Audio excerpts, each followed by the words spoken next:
Hey guys, welcome back. So in this video, we're going to be creating an Amazon web scraper with my library, Amazon Web Scraper, in 3 lines of code. So it's going to be a fun and quick video, so let's jump right into it. Alright guys, so before we actually start implementing the code to create our web scraper, we need to install it. So here you can see I'm on my PyPy page for my Python Amazon web scraper. So it kind of talks about the web scraper, kind of some information about it. How to use it, but we're going to be covering all of that in this video. So all we need to do is just look at this pip install. So now what you want to do is you want to go into our editor. You can see the finished code is here. So that's what we're going to be creating. You can see it's only 3 lines of code.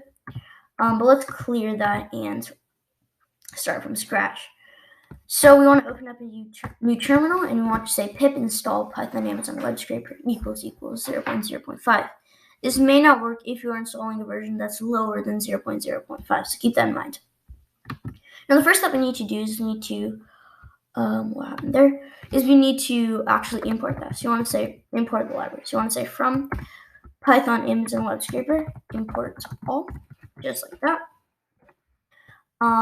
And that should work. Once again, if you have a version lower than 0.0.5, that may not work. Alright, so the second thing we need to do is we need to initialize a web scraper. So this is just going to basically get the page that we want to web scrape. So you want to say, whatever you'd like to call it, I'm calling it page is equal to web scraper. And inside here, we want to say the URL for the page that we want to web scrape. So I already have this page opened up, wrong page, and that is this basketball page. So this is a pretty good basketball. And I play basketball a lot, so that's why I'm going to web scrape this page. Alright, so that's it for initializing our web scraper. Finally, we can actually get details from this page. So there's about 5 or 6 things that you can get.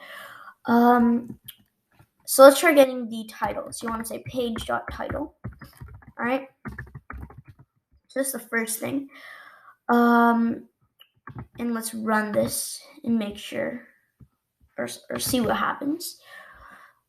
So when you run this, you can see we actually have this title, and that is the correct title. So now we can get other information like the price.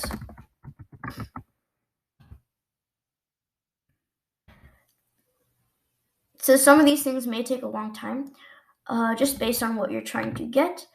So this is 69.95. All right, we also can get the rating. So let's try to get that, the reviews on the product.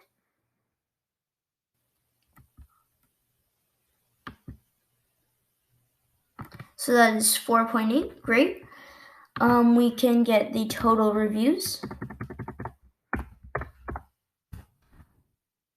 This is how many people have reviewed the product.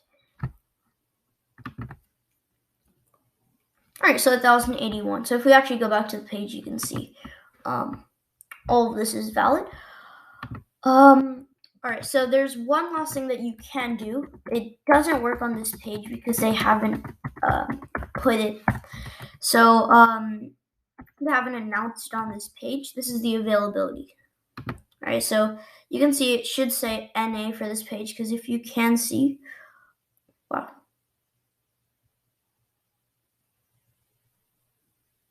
Okay.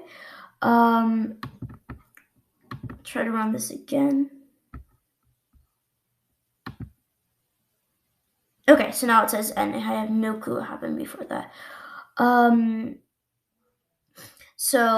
This is NA.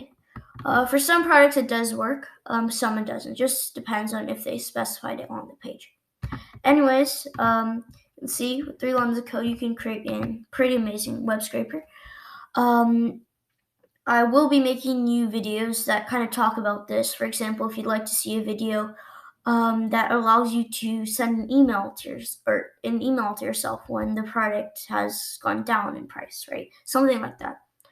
But once again, that's it for this video. I hope you guys enjoyed.